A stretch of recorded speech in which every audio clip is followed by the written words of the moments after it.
Ils ont retrouvé le sourire, les supporters algériens. Les Fennecs ont complètement raté leur entrée en scène dans cette Coupe d'Afrique des Nations en perdant leur premier match 3-0 face au Malawi. Mais ils se sont ensuite bien rattrapés en battant les Maliens et en faisant match nul face aux Angolais. Résultat, l'Algérie termine deuxième du groupe A derrière l'Angola. Je pense que c'est une performance qui va donner encore beaucoup plus de mental, de confiance aux joueurs.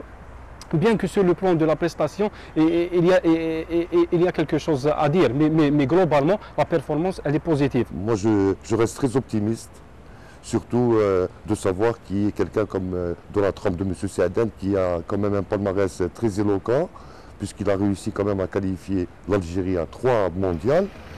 Les Algériens sont soulagés de voir leur équipe entraînée par Rabah Saadane qualifiée pour les quarts de finale de la CAN. Mais ils ont bien conscience que pour battre la Côte d'Ivoire, les Fennecs vont devoir s'accrocher. Ce ne sera pas évident, mais pas impossible.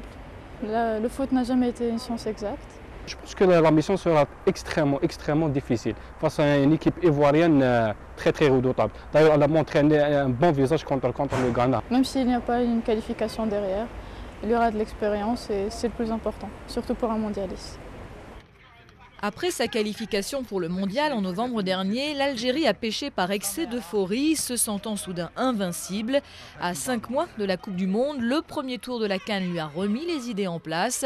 La presse et les supporters des Fennecs affichent aujourd'hui un optimisme plus prudent.